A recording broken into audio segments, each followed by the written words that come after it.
오늘 말씀의 제목을 한번 따라 하실까요? 사명이 살아야 부활입니다. 사망 아니에요. 사명이 살아야 부활입니다. 이런 제목으로 말씀을 나누기를 원합니다. 들어가는 첫 번째 질문은 뭐냐면 부활의 뜻이 뭘까? 부활절에 부활의 뜻을 묻는다는 건 참 아이러니컬한데, 부활절에 부활의 의미를 모르면 그것도 아이러니컬하지 않겠습니까? 부활이 무슨 뜻일까? 부활, 누구도 모르는 단어는 아닐 것 같죠? 부활을 한문에 보면 부자, 활자를 쓰는데 사실은 한문을 복자를 쓰거든요. 반복한다, 복습한다. 그런데 부활이라고 쓸 때는 부자로 읽어요. 그래서 부활, 다시 움직인다는 뜻이죠. 어떤 이유로 말미암아 고장이 났던, 아니면 무너졌던, 부서졌던, 작동하지 않았던 어떤 것이 있는데 다시 움직이시게 될 때 그걸 뭐라고 말하냐면 부활이라고 말하는 거죠.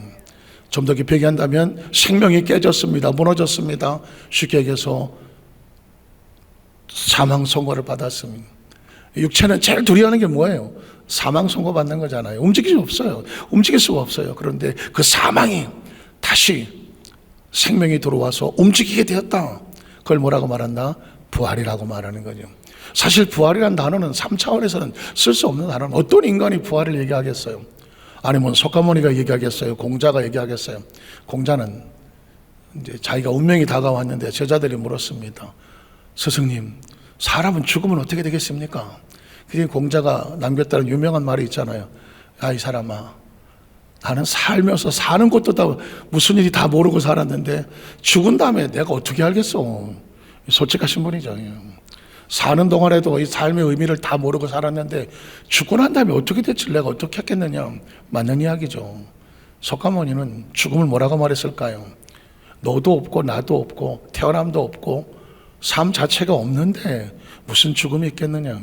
창조가 없는데 무슨 생명이 있겠느냐. 그러니까 어떻게든지 삶에 벌어진 모든 것들에 대해서 없다, 거기서 벗어나서 집착하지 말고 살아라. 이렇게 마음 관리를 하고 살지, 영원한 천국과 생명, 부활의 의미는 개념이 없어요. 오직 성경에 보면 예수 그리스도만이 부활의 산 소망이 되셔서 죽음 앞에 무너지는 이 세대를 향하여 예수님이 길이요 진리요 생명이다, 예수를 만나는 성도에게 다시 만나는, 다시 영원한 소망을 얻게 되는 것을 기억하시기를 주의 이름으로 축복합니다. 저는 2016년 부활주일을 맞이하여서 예수님 부활, 무덤에서 부활하셨다, 다 아는 이야기고 늘 듣는 이야기일 수가 있을 텐데, 오늘 그렇다면 우리 인생의 삶 속에서 부활을 한번 계산해보고 따져보고 적용해보기를 원합니다. 오늘 성경에 보면 예수님의 제자 베드로가 있습니다. 예수님의 수제자 베드로라고 했는데 어느 날 무너져 버렸습니다. 예수를 따르다가 예수를 떠나고 부인하고 배반하고 무너져 버렸습니다. 시험에 들고 낙심하고 좌절했습니다. 다시 말하면 영적으로 죽은 자와 같습니다. 인생을 살다가, 신앙생활하다가 혹시 시험에 들어보신 적 없으세요? 시험. 성가대 시험 들어가고 한동안 안 나왔다. 없어요? 이야, 대단하다. 중고등부 학생들 열심히 신앙생활하다가 삐져서 안 나온 적 있다? 없어요? 우리 여도수만자교는 전부 다 특공대야. 예수님의 수제자 베드로도 삐져서 무너진 적이 있었습니다. 삐진 정도가 아니라 예수를 부인하고 배반하고 난 저 사람 몰라요 하고 도망을 쳤던 그런 처절한 베드로, 죽은 자와 같았습니다. 그런데 예수님께서 그를 찾아서 사명을 회복을 시키니까 다시 회복되는 부활의 역사가 있더라고요. 오늘 말씀을 함께 나눌 때에 지나온 삶 속에서 내가 이렇게 저렇게 흔들렸었던, 무너졌었던, 아니 지금도 흔들릴 수도 있는 그 아픔 상처 가운데에 오늘 예수의 생명이 우리 가운데 사명으로 들어와서 다시 회복하는 부활의 역사가 있기를 주의 이름으로 축복합니다. 우리 첫 번째로 예수님께 칭찬과 책망을 받았던 베드로의 모습을 보기를 원합니다. 똑같은 상황 속에 똑같은 장면이고 그 한날 한시 같은 상황인데 예수님의 수제자 베드로가 칭찬을 받아요. 그런데 한편은 책망을 받아요. 어떻게 일어났을까? 여기에 중요한 단어는 바로 관점이라는 단어입니다. 아주 오래전에, 예전에는 집집마다 문지방에 조그만 못 같은 게 튀어나온 적이 있어요. 마무리가 잘 안 되다가 보니까 못이 좀 튀어나올 수가 있었는데, 어떤 형제 둘 다 눈이 좀 안 좋았어요. 안경 낀 것도 아니고 눈이 좀 안 좋아서 이렇게 뚝 보니까는 문지방에 시커먼 게 올라오니까 동생이 형한테 말했어요. 형, 저기 파리가 앉았어. 파리, 시커먼 게 뭐냐 그러니까 파리같이 보였어. 파리가 앉았어. 그 형이 말하기를, 그래? 잡아야지. 딱 잡았더니 이게 따끔한 거예요. 이렇게 말해. 저게 무슨 파리야, 벌이지. 야, 이런 수준 높은 조커인데 이거 여기서 웃어야 조커가 되는데 웃질 않아가지고. 그러니까 눈이 좀 안 좋은 동생은 파리로 본 거예요. 제가 말씀드린 건 딴 게 아닙니다. 못이에요. 못이 조금 튀어나왔을 뿐인데 이 세상의 모든 것들은 여러분 사실을 사실대로 잘 보지 않습니다. 내가 내 생각대로 보고 싶은 대로 보는 거예요. 동생은 파리처럼 보였어요. 형 저거 파리야 그랬어요. 형은 그래? 아따고 파리가 쏘냐? 누가 쏴요? 벌이 쏘잖아. 그러니까 이거 벌이네 그랬어. 그러면 지금도 싸우고 있다 그러더라고. 파리라고 벌이라고. 근데 파리도 아니고 벌도 아니에요. 뭐예요? 못자국이에요. 이 사람들에게 사실은 별로 중요하지 않아요. 시커먼 게 와서 앉았으니까 형 저건 파리야. 그게 무슨 파리야? 아따고 벌이야. 어떻게 생각하세요? 인생의 삶을 살면서 많은 사람들은 사실을 확인하려고 하지 않아요. 내 생각에, 내 경험에 내가 살아보니까 이게 맞더라고. 그게 뭐가 맞아? 이게 맞지? 서로 자기가 맞다고 여기서 싸움이 생겨도 다툼이 생기는데 사실은 파리도 아니고 벌도 아니야. 조그만 못자국이 튀어났던 거라고요. 어느 성경에 보면 예수님께서 제자들에게 사람들이 나를 누구라고 부르냐? 이렇게 묻는 질문이 나옵니다. 자, 마태복음 16장 13절 20절에 보니까 이렇게 나와요. 예수께서 빌립보 가이사랴 지방에 이르러서 제자들에게 물어 이르시되 사람들이 인자를 누구라고 하느냐. 자, 예수님도 궁금하셨던 것 같아요. 예수님이 많은 사역을 했잖아요. 그런데 다 똑같이 예수님을 자기 생각으로 말할까요? 그렇지 않아요. 아마 여러분도 제 얼굴을 보면서 어떤 분은 진짜 잘생겼다 그렇게 웃으면 건강에 안 좋아요. 네. 어떤 사람은 남자답게 생겼다 뭐 이럴 수도 있을 거고 뭐 각자 생각 다 다르잖아요. 자기 기준에 따라 다 얘기하는 거예요. 예수님도 궁금한 거예요. 사람들이 도대체 나를 누구라고 할까? 궁금하지 않아요? 그래서 묻는 거예요.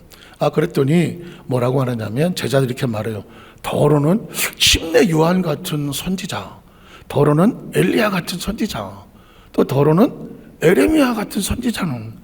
또 보십시오. 예수님 한 분을 놓고 어떤 사람은 세례요한 같지 않아. 어떤 사람은 엘리야 같지 않아. 어떤 사람은 에레미야 같지 않아. 각자가 다 달라요. 여기서 굉장히 중요한 포인트는 뭐냐면 어떤 상황이든지 사람들은 각자 자기 좋은 대로 생각을 하지 사실의 팩트대로 보는 관점이 별로 없다는 거예요. 자, 그리고 이 이야기는 예수님께서 원하시는 대답일까요? 원하는 대답이 아니에요. 왜냐하면 에레미야, 엘리야, 세례요한 이 사람들은 다 땅에서 난 사람들이에요. 3차원적인 존재고 진짜 선지자들이에요. 예수님께서 원하시는 대답은 아니에요. 그래서 예수님 아무런 대답도 안 하고 그 다음 절에 이렇게 물어요. 그러면 너희는 나를 누구라고 하느냐? 한번 따라하세요. 너희는 나를 누구라고 하느냐? 물어보십시오. 여러분 자신은 예수를 누구라고 믿어요? 어떻게 생각하세요? 이거 굉장히 중요한 거예요.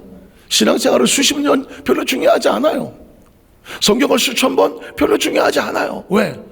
예수를 정확하게 예수께서 원하시는 대답을 할 수 없다고 하면, 예수가 누군지를 정확하게 고백할 수 없다고 하면 성경이 무슨 의미가 있어요? 신앙생활이 무슨 의미가 있느냐고요. 여러분 보십시오.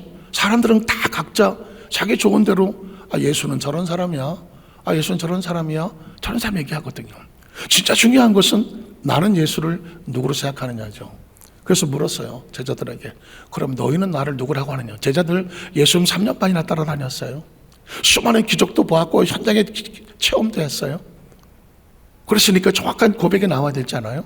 그런데 성경에 보니까 이렇게 말해요. 그 다음 절에 보니까 시몬 베드로가 대답하여. 왜 시몬 베드로가 나올까요? 다른 제자들은 아무런 대답을 못해요. 아무런 대답을 못했다는 얘기는 아까 세례 요한, 엘리야, 에레미야 말고 딱히 할 얘기가 없는 거죠. 만약에 다른 어떤 게 있었다고 하면 예수님 전 이렇게 생각합니다, 이렇게 생각합니다 했을 거 아니에요. 그런데 세례 요한, 엘리야, 에레미야 그 외에 딱히 할 게 없어. 아무도 답을 못해. 그때 이제 시몬 베드로는 한 방이 있어요. 이렇게 말합니다. 주여, 주는 그리스도시요 살아계신 하나님의 아들입니다. 이게 저 유명한 마태복음 16장 10절에 있는 베드로의 신앙 고백이에요. 그리스도인들에게 가지고 있었던 정확한 신앙 고백을 여기서 고백하는 거예요. 한번 따라해. 주는 그리스도시요 살아계신 하나님의 아들입니다. 예수가 누구인지를 모든 사람이 정확하게 신앙 고백할 수 있어야 되는데 그가 누구인가? 예수님은 우리의 주인이 되신다는 거예요. 이때 당시 로마의 병사들은 황제가 주인이었어요. You are my master, my lord. 그러니까 나의 모든 주권은 황제에게 있습니다. 심지어 황제를 신으로 섬겼어. 황제 숭배하던 시대거든.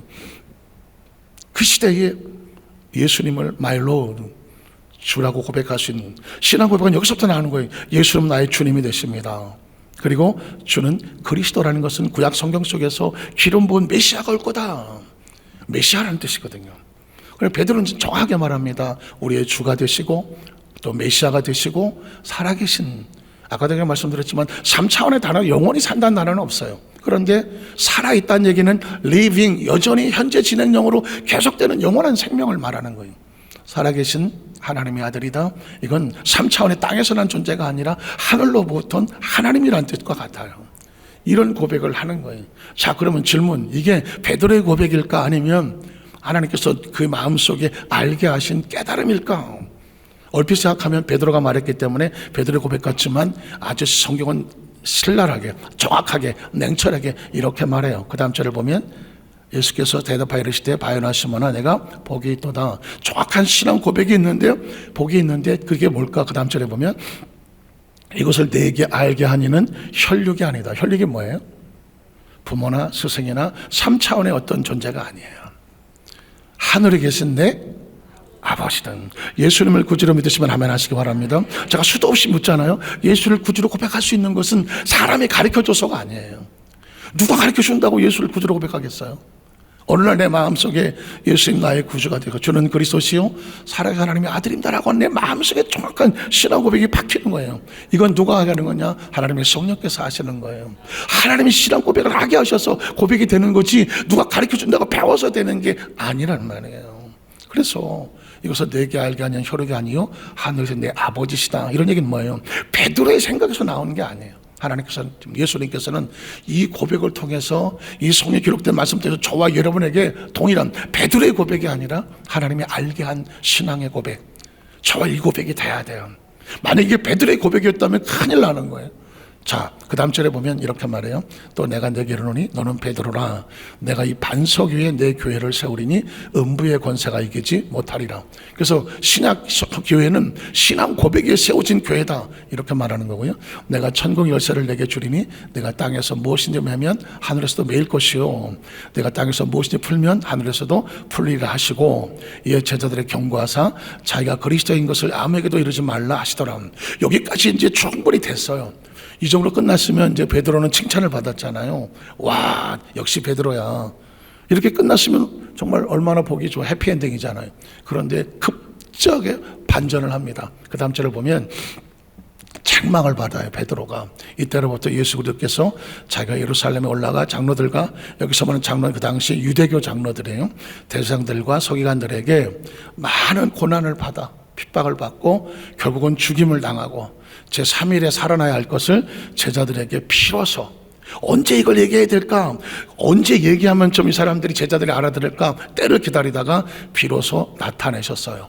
자, 그런데 이 말을 하자마자 마태복음 10장 22절을 기억하셔야 돼요. 베드로가 예수를 뭐하고? 붙들고 그 다음 어떻게 해서? 항변하여. 예전에 이 원어 뜻을 모를 때는 그냥 예수님께서, 뭐 예수님, 베드로가 예수님 그렇게 하지 마세요 하고 이렇게 만류하는 정도로 생각했을지는 몰라요. 그런데 원어의 뜻을 보면 예수를 붙들고 했을 때 어디를 붙든지 아세요?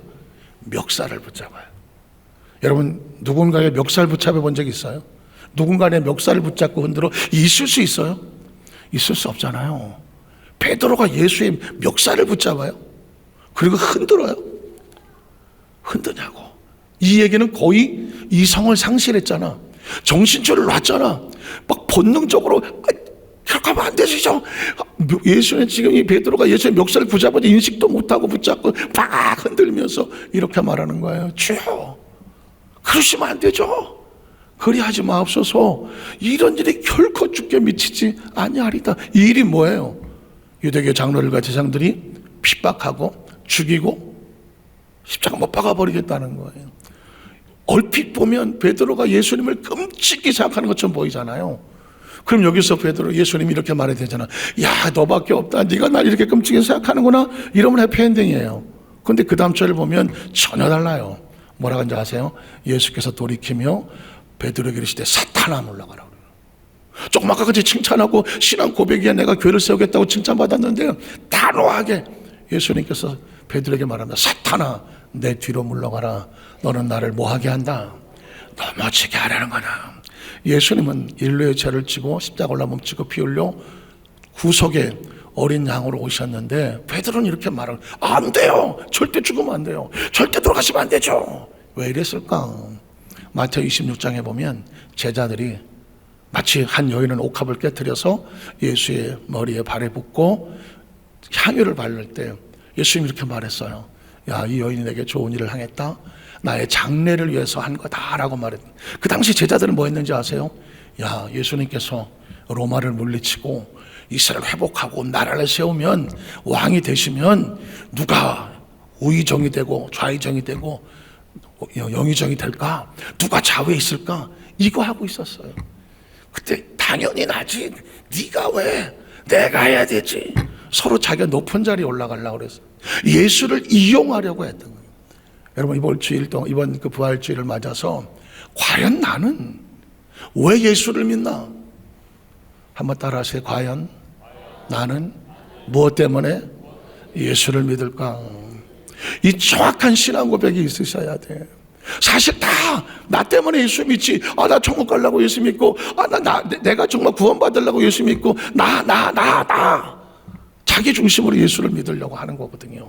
그런데 역시 베드로도 마찬가지예요. 제자들도 마찬가지고 예수님 따라다니면서 이 엄청난 기적이 있고 엄청난 능력이 있는데 예수님 따라다니면 내가 한 자리 하지 않겠어? 예수를 이용해서 한 자리를 하고 싶은 게 베드로와 제자들이었어요. 그런데 갑자기 예수님께서 뜬금없이 한다는 말이 내가 핍박을 받고 장사된 바 될 거야. 그러나 걱정하지 마라. 내가 부활하고 다시 살아날 거야. 이미 제자들은 이성을 잃었어. 아니 우리가 어떻게 예수를 따라다녔는데 그 고기 잡던 거 고기 다 그물하고 배 다 팔아버리고 가족들도 제껴놓고 지금 우리 예수를 따라다니고 있는데 한 자리 하기만 기다리고 있는데 갑자기 예수가 십자가 못 박혀 죽는다고? 이러시면 안 되죠. 닥쳤던 개가 안 쳐다봐? 어디 쳐다보는 격이에요? 지붕 쳐다. 열심히 했던 말짱. 도로 먹으면 좀 안 드시나? 예. 여러분 혹시라도 신앙생활 하면서 어느 날 자기 자신을 위해서 주여 나에게 주시옵소서 난 이런 어떤 거든지 나를 중심으로 신앙생활 하려고 하는 사람들은 처음엔 그렇게 출발할 수 있지만 어느 정도 그것이 무너지고 그것이 장사되어지고 새로운 생명 부활의 생명을 얻지 않으면 다 무너지고 시험에 들기가 쉬워. 오늘 베드로조차도 예수님 앞에서 아니 그러시면 안 되죠 라고 예수를 만류하실 때 예수는 차디차게 말합니다. 사탄아 내 뒤로 물러가라. 너는 나를 무너지게 하는 자다. 그러면 사실 맛이 뭔지 아세요? 예수를 믿는다는 것은 이런 거예요. 내가 하나님의 일을 생각하지 아니하고 도리어 사람의 일을 생각한다. 신앙생활은 뭐냐? 사람의 일이 아니라 무슨 일을 생각하는 거예요? 하나님의 일을 생각하는 거예요. 한번 따라서 하나님의 일, 하나님의 일. 내가 지금 선택하고 결정하는 건 누구를 위한 것인가? 하나님 일을 위해서 해야 돼요. 사람의 일을 시작하면은 대가를 바래. 내가 이만큼 했는데 왜 나한테 안 해줘요? 그때 서운한 거예요. 그런데 내가 하나님 일이라고 생각하면 아무리 힘들고 어려워도 얼마나 많은 희생과 헌신이 있어도 누구를 위한 거면? 하나님을 위한 거면 아쉽지 않아요. 서운하지 않아요. 섭섭하지 않아요. 신앙생활하면서 여기서 갈라지는 거예요. 사람 일을 생각하면 그때부터 무너져요. 그래서 이렇게 말하는 거예요. 야 너는 하나님 일을 생각하지 아니하고 사람 일을 생각하는구나. 그 다음 절은 또 이렇게 말하죠. 예수께서 제자들에게 이르시되 누구 나를 따라오거든 어떻게 해야 돼? 자기를 부인한다는 게 뭐예요? 나를 위해서 사는 게 아니야. 나를 사는 것이 아니라 자기 십자가를 지고 내게 맡겨진 사명을 가지고 어떻게든 나를 따라오는 거다. 이해 가시겠어요? 부활주일에 가장 중요한 건 뭐냐면 예수님 부활하셨다는 사명도 중요하지만 내 신앙이 부활이 돼야 돼요. 내 신앙이 부활해야 된다. 언제까지 나를 위하여 하다가 뭐 좀 잘 되면 할렐루야하고 좀 서운하고 섭섭하면 뭐 주저앉고 무너질 수는 없잖아. 언제까지 무너지겠느냐고. 베드로처럼 언제까지 자기 중심으로 예수를 믿겠느냐고. 예수를 믿나 이렇게 하는 거예요. 자기를 부인하고 자기 십자가를 지고 나를 따를 거다. 그 다음 절에 보면 누구든지 제 목숨을 구원하고자 하면 어떻게 된다. 이렇게 나를 위해서 이렇게 하는 사람은 스스로 무너지게 될 것이지만 누구든지 누구를 위하여? 예수를 위하여. 한번 따라 예수를 위하여 제 목숨을 잃으면 찾을 것이다. 하나님의 나를 선실하는 사람은 하나님이 찾게 하실 거라 말씀하는 거죠. 그래서 다음 절에 말합니다. 자, 사람이 많이 원천을 얻고도 자기 목숨 잃으면 무엇일까요? 세상적으로 자기 마음대로 아무리 살아도 구원의 은총이 없으면 무슨 의미 있겠느냐? 사람이 무엇을 주고 제 목숨과 바꾸겠느냐? 인자가 아버지 영광으로 그 천사들과 함께 오리니 그때에 밑줄 치세요. 한번 딱 각 사람이 행한 대로 갚을 거다. 인생을 똑같이 100년을 살 어떤 사람은 자기 중심적으로 살았어. 나중에 내어놓을 게 아무것도 없어. 행한 게 아무것도 없어. 그러나 똑같이 100년을 살아도 그 사람이 주를 위하여라고 하는 하나님을 위해서 살아왔던 삶의 명분이 있고 가치가 있고 헌신이 있다면 성경이 이렇게 말합니다. 네 마지막 때에 행한 대로 갚을 거다. 사실은 이 세상은 법칙이 몇 가지가 있어요. 한번 더 심은 대로 거둔다. 행한 대로 갚는다. 말한 대로 이루어진다. 이게 우주를 살아가면서 지구에서 인류 역사 속에서 불변의 법칙이야. 모든 사람은 행한 대로, 말한 대로, 그리고 심은 대로요. 그리고 크리스천은 우리에게 주어진 시간은 100년 안짝의 짧은 시간밖에 없어. 그 시간 안에 말한 대로, 심은 대로, 행한 대로예요. 마찬가지. 네가 주를 위해서 행했느냐? 아니면 너 자신을 위해서 행했느냐? 그게 우리의 삶의 결과를 가져오는 거죠. 자, 두 번째로 예수님 십자가 고난 앞에 무너지는 베드로. 예수님 앞에서 베드로는 자기 중심 나를 위하여 그가 신앙생활하는 그 모습을 보였기 때문에 결국은 무너져요. 행한 대로 무너져. 마태복음 26장 1절에 보면 예수님 십자가의 고난을 예고하시죠.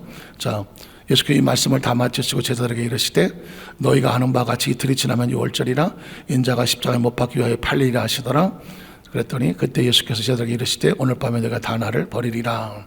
기록된 바 내가 목자를 치리니 양의 떼가 흩어지리라 하신 예수님은 구약성 계약된 대로 십자가 골고다를 위해 언덕을 지기 위해서 이제 예언을 하시는 거예요. 그랬더니 그 다음 절에 보니까 그러나 내가 살아난 후에 너희보다 먼저 갈릴리로 가리라.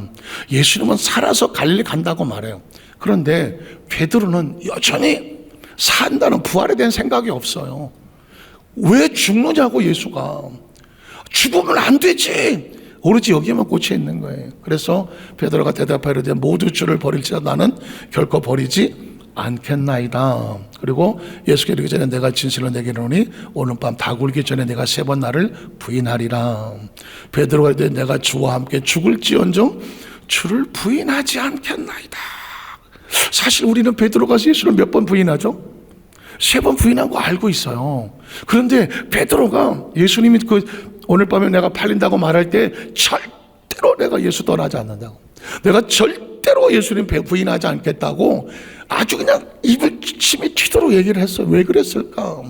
베드로는 정말 예수가 죽는다는 생각을 하지 않아요. 설마 예수가 죽겠어? 무리를 걷던 예수님께서, 오병이의 기적을 베푸던 예수께서 설마 죽겠어? 저거는 퍼포먼스지. 그래서 어떻게 해요? 베드로는 거기서 자기가 충성심을 고백하는 거죠. 난 절대 예수를 부인하지 않겠다, 배반하지 않겠다. 그러나 여러분 아시는 것처럼 베드로의 마음속은 여전히 누구를 위해서 신앙생활을 하는 거예요? 자기를 위해서요. 그렇게 내가 착한 충성된 모습을 보이면 예수님이 왕이 됐을 때 한 자리 주지 않겠어? 내가 바로 수석자리 아니겠어? 할 거예요. 그러나 아시는 것처럼 베드로는 부인을 하고 맙니다. 마태복음 26장 69절 75절에 보면 베드로가 바깥들에 앉았더니 한 여종이 나와 이르되 너도 갈릴 사람 예수와 함께 있었도다 하거늘. 베드로가 모든 사람 앞에서 뭐해요? 아까 부인 안 한다고 그랬는데, 절대로 내가 죽을지언정 부인 안 한다고 그랬는데, 그런데 왜 부인을 하게 됐을까? 베드로는 더 이상 예수에 대한 기대가 없어요. 혹시나 예수님께서 반전을 일으켜갖고 막 하늘에 천사를 데려다가 해서 로마 병정을 물리치고 내가 한 자리 해야 되는데 예수가 피투성이로 주저앉아 버리고 다시 회복될 보이질 않아. 근데 어떻게 돼? 야, 나라도 살아야 되겠다. 베드로는 거기서 무너져 버리고 막 부인합니다. 부인하려되 나는 내가 무슨 말 하는지 알지 못하겠노라 하며 또 앞문까지 나아가니 다른 여종이 그를 보고 거기 있는 사람들에게 말하되 이 사람은 나사렛 예수와 함께 있었도다 하며 베드로가 맹세하고 또 부인하잖아요. 이제는 맹세까지 해요. 이러되 나는 그 사람을 알지 못하노라 하더라. 조금에 곁했던 사람들이 나와 베드로에게 이르되 너도 진실로 그 도당이라 내 말소리가 너를 표명한다 하거늘 그를 이제 저주까지 해요. 저주하며 맹세하며 이르되 나는 그 사람을 알지 못하노라니 곧 타격을. 아니 아까 그랬잖아요. 내가 절대로 죽을지언정 부인하지 않겠다고 말했어요. 그때 그 베드로는 누구예요? 예수님을 통하여 내가 한 자리를 하려고 했었던 베드로였어요. 그런데 예수님이 피투성이로 저렇게 된 걸 보니까 희망을 잃었어. 내가 예수를 통해 얻을 게 없어. 얻을 게 없다고 생각하니까 어떻게 말해요? 저주하고 맹세하고 예수를 모른다고 부인하고 배반하지. 제가 자꾸 묻는 거예요. 우린 과연 예수를 왜 믿나? 도대체 누구를 위해서 예수를 믿는 걸까? 예수를 믿다가 왜 우리는 실망하나? 예수를 믿다가 왜 우리는 시험에 드나? 예수를 믿다가 왜 우리는 무너지나? 주저앉나? 이유가 뭔지 아세요? 내가 나를 위해서 예수를 믿으면 끊임없이 실망하고 시험에 들고 무너져요. 예수를 위해서 예수를 믿는데 하나님의 나라를 위해서 믿는 자는 실망하지 않아요. 베드로가 왜 여기서 무너지는지는 아직도 베드로의 마음속에는 예수를 위하여 자기 목숨을 내놓는다는 그 신앙이 없어요. 오로지 나밖에 모르는 거죠. 그래서 예수를 부인하고 배반하고 도망을 치는 거예요. 베드로가 예수의 말씀에 다 굴기 전에 내가 3번 나를 부인하리 하시며 생각나서 밖에 나가서 심히 통곡하더라. 베드로가 왜 울었는지는 직접 물어보기 전에는 몰라요. 그냥 후회했을까? 아니면 양심의 가책이 됐을까? 제 생각엔 그래요. 예수를 부인하고 3번이나 저주하고 맹세하고 도망친 그 베드로가 무슨 거기서 후회가 있었겠어? 죄책감이 있었겠어? 허망했겠지. 3년 반 동안 예수를 따라다니고 내가 수제자로서 예수를 섬겼는데 예수가 저렇게 피투성이로 전락하여 십자가에 죽어버리니 내가 지난 3년 반 동안 내가 했던 모든 건 다 물고 피우겠구나. 얼마나 처참하고 허무했겠냐고. 제가 아까 말씀드렸어요. 시험에 드는 사람은 딴 게 아니에요. 나를 위해서 예수를 믿고 따라다니고 신앙생활 열심히 하고 나를 위해서 혹시라도 죄송하지만 나를 위해서 열심히 찬양들을 하거나 나를 위해서 열심히 남녀 성결을 하거나 나를 위해서 열심히 무슨 신앙생활하거나 하는 사람은 그에 대한 대상과 어떤 보상이 없고 대우가 없으면 무너져 버려요. 이해가 되시겠어요? 저는 우리 중고등학생들이 성찬임에 참여했는데 앞으로 신앙생활하면서 혹시 이 말씀이 어려 보일지 모르지만 반드시 기억하시라. 예수를 위하여 신앙생활 하시는데 나를 위해서 신앙생활하는 게 아니라 내가 열심히 어렸을 때 신앙생활하는데 왜 내가 좋은 대학 못 가고 내가 좋은 직장 못 가고 나한테 좋은 일이 안 생겨요? 그거하고 상관없어요. 그거하고 상관없어요. 내가 하나님 앞에 어떻게 쓰임받느냐가 그게 축복이에요. 이해하시겠어요? 세상에서 어떤 다 높은 자리 다 중요하고 훌륭해요. 그러나 하나님께서 원하는 자리가 아니라면 별 의미가 없어요. 하나님께서 원하셔야 되는 거예요. 제가 혹시 성가대 시험 드는 적 하나도 없다고 그랬죠? 예, 하나도 없네요. 한 명 정도 나와야 되는데 안 나오고. 제가 가만히 말씀을 묵상하다 보니까 저도 제가 시험에 든 적이 한 번 있었어요. 1985년도에 여의도 순복에 이제 교육자가 되려면 영산신학대학원이라는 곳에 이제 그 대학원을 들어가야 돼요. 한 100명을 뽑아야 한 기수에. 근데 제가 이제 그 신학대학원에 이제 지원을 했어요. 지원했는데 이게 응답이야. 이게 막 벌써 여기서 저한테 합격하면 쓰시라고 가방을 누가 사주더라고. 이게 웬일이야. 벌써 가방이 들어왔어. 그리고 너무 신기했던 건 뭐냐면요. 내일 시험이야. 근데 특히 이제 영어 성경 시험이 있어갖고 영어 성경을 이렇게 듣고 있어. 영어 어디서 나올지 누가 알아요. 그래서 그냥 발짝 핀 게 요한복음 15장이에요. 나는 포도나무 너희는 가지. 그래서 그냥 요한복음 15장만 열심히 공부했어요. 근데 다음날 영어 시험을 딱 봤더니 요한복음 15장이 나왔어. 이럴 수가 있냐고. 이거 반전의 응답이네. 그래서 막 너무 이게 기적이 막 어떻게 내가 어저께 본 본문이 여기 나오냐고. 그래서 그냥 열심히 시험을 잘 치렀어요. 혹시 이 정도면 만점 아니야? 이래가면서 시험을 치렀어요. 그런데 한 가지 이제 면접을 보는데 제가 나이가 좀 모질라. 만 27살부터라고. 왜 나이 제한은 왜 있는 거야, 그냥. 제가 4개월이 모질라더라고, 4개월. 12월, 제가 생일이 3월 달이니까 12월 달에 시험 치니까 4개월이 모질라. 그래서 면접을 보는데 절대로, 생일 나이가 안 된다고 그러더라고. 많은 건 모르겠지만 적은 건 또 무슨 문제야. 그래서, 제가 유치부 전도사라도 할 테니까 꼭 좀 붙여주십시오. 막 그냥 제가 사정을 했어. 유치부 하면 되잖아요, 유치부. 그랬더니 한국 사람 말은 다 믿으면 안 돼. 알겠다고 그러더라고. 근데 알겠다는 얘기가 꼭 붙여준다는 얘기는 아니더라고 보니까.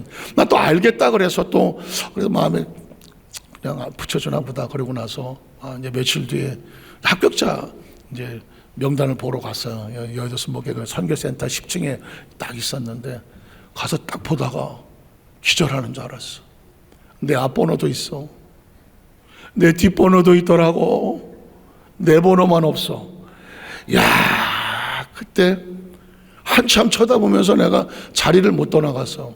학교 가면 갖고 다니라고 가방 사준 사람도 있는데, 요한복음 15장은 왜 나온 거야, 이거? 내 앞번호도 내 뒷번호도 왜 내 번호는 없냐고. 그 충격이란 이런 말할 수 마치 나는 소외되고 하나님 일부러 날 뺀 것 같은 느낌이 들더라고. 갑자기 서운한 마음이 확 생기면서, 하나님 내가 필요 없나? 이게 뭐지? 그런데 갑자기 마음속에서, 그래? 하나님 나이가 필요 없으면 혹시 내가 나도 하나님이 필요한가? 이러면서 마음이 딴 생각을 품기 시작하는 거예요.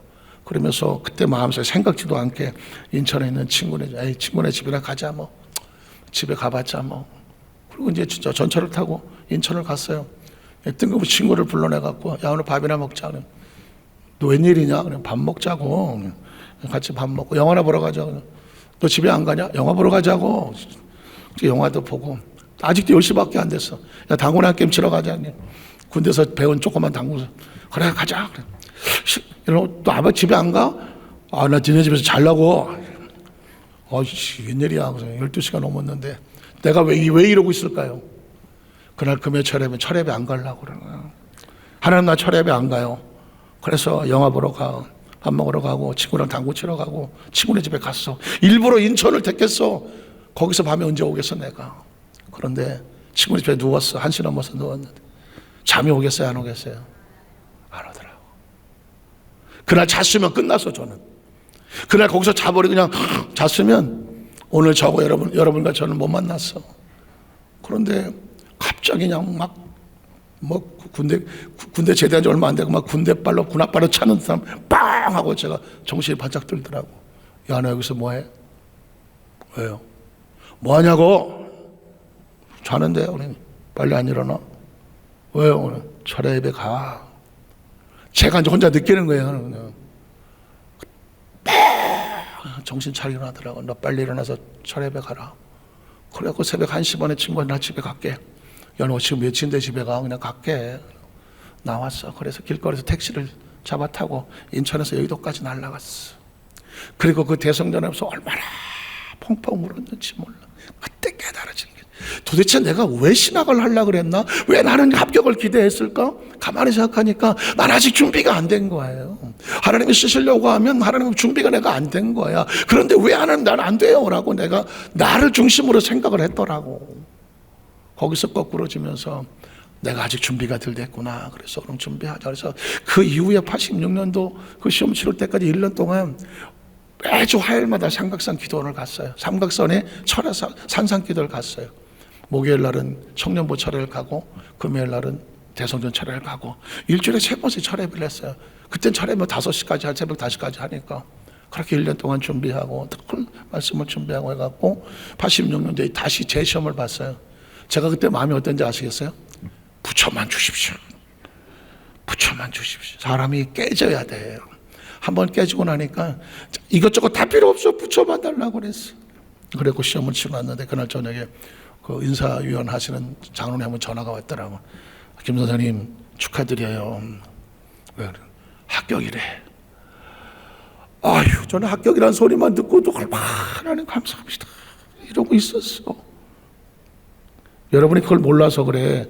앞번호도 있고 뒷번호도 내 번호가 없는 그런 그 무서운 장면을 몰라서 그래요. 합격이라고 하는데. 근데 또 이렇게 말하는 거예요. 하나 더 축하할 게 있대. 그게 뭐냐 그랬더니 장학생으로, 성적이 좋아서 장학생. 아이고 40년 전의 사건을 갖다 장학생으로. 그래갖고 제가 여러분 장학금 받을 필요 있어요. 그래서 제가 3년 6학기 다닐 동안에 등록금 한 번도 안 냈어요. 왜 안 냈을까? 장학생이었으니까. 물론 좀 그때 깨달은 게 있어. 제가 그때 만약에 그냥 한 번에 들어갔으면 얼마나 교만을 떨었겠어. 얼마나 기억하세요. 모든 관점은 하나님 중심이야. 왜 내가 안 돼요가 아니라니까. 야, 넌 아직 훈련 받아야 돼. 또 준비해야 돼. 하나님의 관점을 생각하니까 제가 지금까지 목회하며 오면서 아까 40년 전이라 했잖아요. 지금까지 오면서 아무리 힘들고 어려운 일을 만나더라도 내 뜻대로 안 돼도 중요한 게 이건 내 뜻이 중요하지 않아. 누구의 뜻대로? 하나님의 뜻대로 해요. 그걸 하나님의 뜻대로 발견하지 못하면 신앙은 절대로 부활하지 못해. 그때 주저앉아 있으면 저와는 지금도 못 만났어요. 그때 내가 그 자리를 박차고 일어서서 다시 하나님께로 돌아와서 다시 엎드려서 이제는 내가 하나님의 뜻대로라고 하는 그 심령이 붙으니까 다시 신앙이 회복돼서 여기까지 온 거예요. 마지막 세 번째로 사명을 회복시키고 다시 부활케 하시는 예수님이었어요. 자, 예수님께서 내가 나를 사랑하느냐고 묻더라고요. 요한복음 21장 15, 19절에 보면 이 질문이 왜 중요한, 이제까지 베드로는 자기를 위해서 예수를 따라다녔잖아요. 그런데 이제 부활하고 난 다음에 예수님은 무너져 있는 베드로에게 이렇게 말해요. 그들이 조반 먹은 후에 예수께 시몬 베드로에게 이르시되 요한 아들 시몬아 내가 이 사람들보다 나를 더 사랑하냐고 물어요.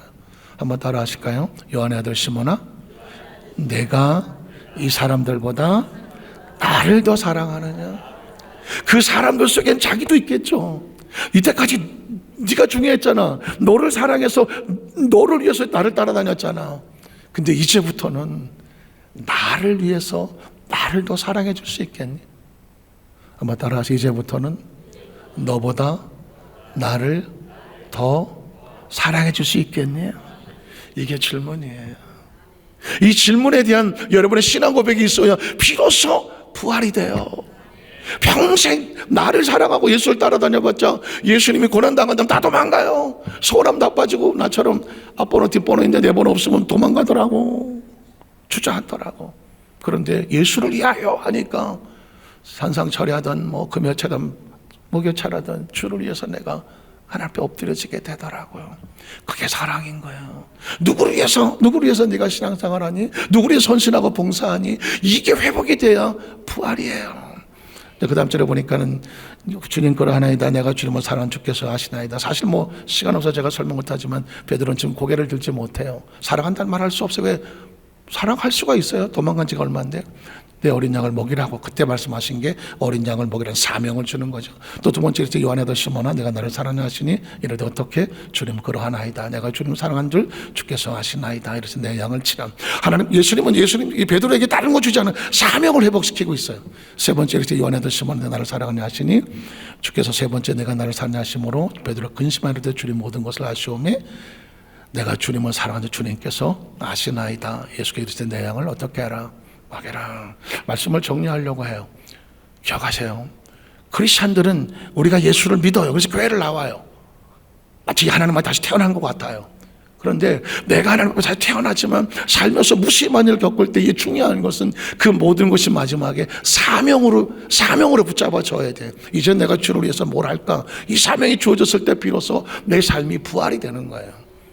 그 후에 예수님께서는 베드로에게 성령 세례 받으라고 말하고 성령을 받고 나서 사도행 3장에 가면 그런 고백하죠. 미문에 앉은 방해를 놓고 이렇게 말합니다. 근거는 내가 없어.